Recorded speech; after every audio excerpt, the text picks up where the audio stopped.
It was a bittersweet day at United Nations headquarters on Thursday as the international community bid farewell to outgoing General Assembly President Joseph Deiss. President Deiss, who has spent his year-long term focusing on poverty reduction, environmental protection, and good global governance, has been a tireless advocate of these goals and the principles guiding the United Nations. He spoke to reporters on Thursday about his thoughts on his administration and the future of the General Assembly. The 65th session was busy and eventful. There were many items on the agenda, and the General Assembly, I can say, made its duty. We held high-level events on the MDGs, on biodiversity, on HIV/AIDS, on youth, for instance, and we efficiently covered all the issues on the agenda. In particular, we successfully conducted the reviews of the Peace Building Commission and of the Human Rights Council. In my capacity as President, I also proposed several topics for discussion in organizing thematic debates. I'm not going to give you all these different titles. You can find a complete list which is on our website. In order to give more focus to the work of the General Assembly, I announced from the outset of the session that I would structure the topics in three main thematic clusters. First, poverty reduction and achievement of the Millennium Development Goals. Second, green economy and sustainable development. And third, global governance, which was also the topic for the general debate. I'm satisfied with what has been achieved under these three main headings. And I would like to elaborate a little bit on this. First cluster, poverty reduction. The MDG summit, which opened the session last year, gave a very strong signal of the commitment of the world leaders to keep their promise and reach the goals by 2015. This message was reinforced in Istanbul in May at the 4th Conference on the Least Developed Countries. The importance of investing in productive capacities and in developing the private sector, especially in these countries, was very relevantly highlighted. Development issues remained high on our agenda throughout the session. For instance, in June, the General Assembly held its development dialogue and looked at progress in the implementation of the Global Health Strategy. We also launched the reflection about post-2015, that is to say, about the strategy to reduce the other half of poverty once the current MDGs are achieved. Among other development-related issues, I would also mention the HIV/AIDS high-level meeting, during which the international community reaffirmed its commitment to fight this scourge. The youth conference, which took place in June and which focused on a better integration of the youth in the fight against poverty, was very timely in the context of the Arab Spring and the youth movements in other parts of the world.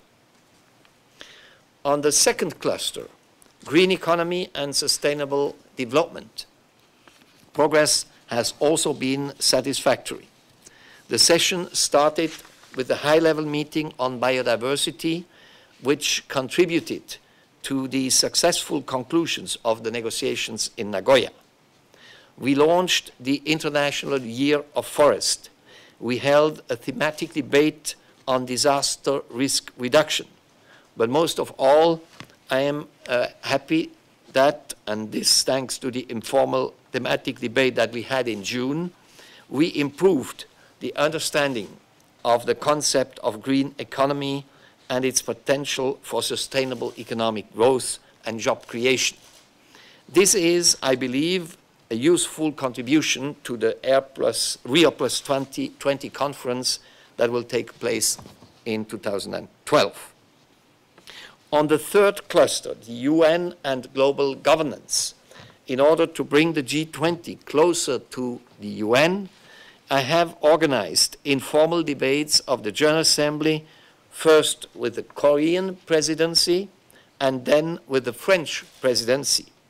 This year, the French Minister of Labor and the French Minister of Agriculture came to New York to inform the General Assembly about the priorities of the G20 in these areas. My hope is that this constructive dialogue will continue after the G20 summit that will take place in Cannes in November this year. Thanks to the resolution 65/94 on governance and the United Nations, which the governance and the United Nations is a title, I'm sorry, which was adopted in December 2010, the discussion on the topic will continue beyond this session. As regards the internal reforms that are necessary to improve the efficiency, representativeness, and inclusiveness of the United Nations, I already mentioned the successful reviews of the Peace-Building Commission and the Human Rights Council. We also made some progress on the revitalization of the General Assembly and on the review of the ECOSOC. As regards the Security Council reform, I would have liked the member states to move forward more rapidly to start real negotiations. I regret that there was not more use of the group of friends of the President. We also prepared diligently the work of the incoming session by holding the negotiation processes for the high-level meetings on non-communicable diseases, on desertification, and on Durban. There are also some issues still open, like the question of the Middle East and Palestine in particular. This is for the regular agenda of the General Assembly. But during the session, the United Nations and the General Assembly also showed much resolve and responsiveness in addressing current political and humanitarian crises. In January, I convened an informal meeting to draw the attention on the dramatic situation in Haiti. In the wake of the political crisis in Côte d'Ivoire, the General Assembly had to decide about who was the legal representative of the country at the United Nations. We had to take this decision on the 23rd of December last year. The General Assembly contributed also to the affirmation of the moral strength of the United Nations as regards to the situation in Libya by suspending Libya from its membership in the Human Rights Council on 1st of March this year. I organized a thematic debate in July on the responsibility to protect, which gave an important opportunity to draw the first lessons from the operationalization of the concept, because since you know that the resolution on Libya has been the first one to refer to the principle of responsibility to protect. For me, there were some other highlights in this session, and I would, of course, not forget now to mention in particular one for me of the most emotional moments this year, namely the day we could admit the Republic of South Sudan as the 193rd member of the General Assembly, but also mention the reconduction of Secretary General Ban Ki-moon for a second mandate. Throughout the year, I had the opportunity to establish a close working relationship with the Secretary General and his cabinet.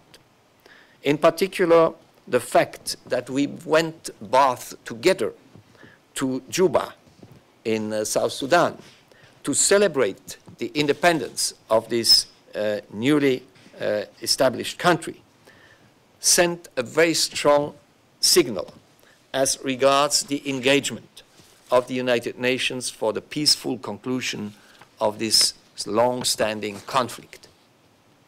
This leads me to conclude these opening remarks with the positioning and outreach of the General Assembly towards other main entities within the United Nations system, as well as with the wider public. In order to ensure enhanced cooperation and coordination in our work programs, I had regular meetings with the presidents of the Security Council and the ECOSOC. I had quite an extensive networking activity with the permanent representatives in New York, of course, the chairs of committees, of the regional groups, and various working groups. My door was always open as well to representatives of the civil society.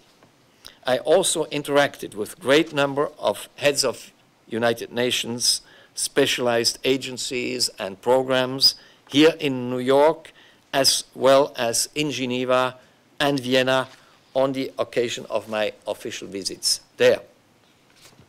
While considering in my capacity as President of the General Assembly that the priority, of course, is to conduct the work of the Assembly in New York, I made several official visits abroad in order to promote the visibility of the General Assembly worldwide. I usually took advantage of participating in a UN-related event, like the Biodiversity Conference in Nagoya, the LDC Conference in Istanbul, the conferences on Security Council reform organized in Rome and in Mexico, and the CEPAL seminar on global governance in Santiago de Chile, for organizing at the same time bilateral visits in the region, and I met representatives from the government as well as the UN country team and representatives of civil society and the academic world. Lastly, I appreciated very much the interaction with you, the media, and I would like to thank you sincerely for the interest that you have showed in the activities of the 65th session of the General Assembly and of its President.